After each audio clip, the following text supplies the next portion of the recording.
আজকে বিহার নির্বাচনের ফলাফল ঘোষণা করা হলো এবং সেখানে আমরা দেখলাম যে এনডিএ তারা কিন্তু বিপুল সংখ্যাগরিষ্ঠতা নিয়ে আবারও বিহারে রাজ করছে। আর বিহারের এই যে জয় হয়েছে এনডিএ, তার জন্যই কিন্তু বঙ্গ বিজেপিকে উদযাপনের নির্দেশ দেওয়া হয়েছে গিরিরাজ সিং এর তরফে। এবং প্রধানমন্ত্রী নরেন্দ্র মোদী তিনিও কিন্তু আজকে বাংলা প্রসঙ্গে বলেছেন। আর বিষয়ে আরো বিস্তারিত জানবো, এখন নিউজরুম থেকে সরাসরি রয়েছেন আমাদের বিশেষ প্রতিনিধি অঞ্জন রায়। অঞ্জন দা, আজকে বিহারের এই যে জয়, তার জন্য বঙ্গ বিজেপিকে নির্দেশ দেওয়া হলো উদযাপনের জন্য, তাহলে বাংলাতেও সামনে বিধানসভা নির্বাচন, বাংলার উপরে ঠিক কতটা প্রভাব পড়বে? অক্সিজেন যোগাবে কি বাংলার বিজেপিকে?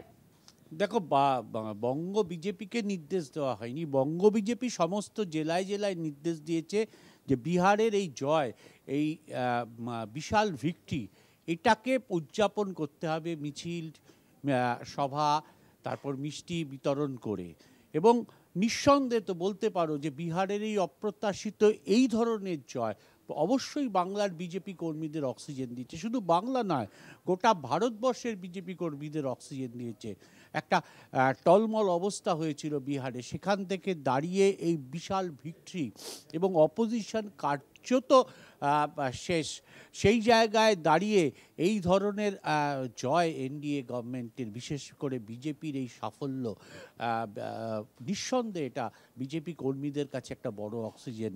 এবং বাংলায় কি হবে সেটা তো পরের ব্যাপার। প্রধানমন্ত্রী কিন্তু পরিষ্কার বলে দিলেন এবং কেন্দ্রীয় নেতৃত্বরাও বারবার বলছেন যে পরের টার্গেট বাংলা, কারণ গঙ্গার জল বিহার থেকে বাংলা দিয়েই যায়। ফলে পরিষ্কার একটা ইঙ্গিত স্পষ্ট যে কেন্দ্রীয় নেতৃত্ব ঝাঁপিয়ে পড়বে বাংলার ওপর। কিন্তু কতটা সফল হবে, কারণ সাংগঠনিক পরিকাঠামো, নির্বাচন জিততে গেলে যে ধরনের সাংগঠনিক পরিকাঠামো যেটা বিহারে বিজেপির ছিল বলা যেতে পারে, সেই পরিকাঠামো বাংলায় কতটা প্রস্তুত, এটার ওপর নির্ভর করবে বাংলায় তারা কতটা বড় সফল হবে।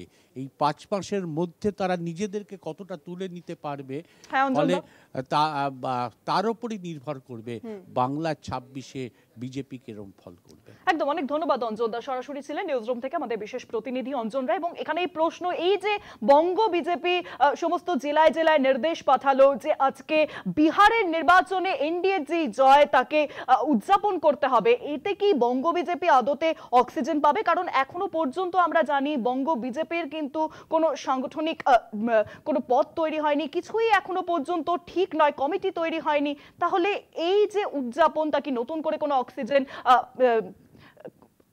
অক্সিজেন তারা দিচ্ছে কিনা বঙ্গ বিজেপিকে, এখন এটাই দেখার প্রশ্ন।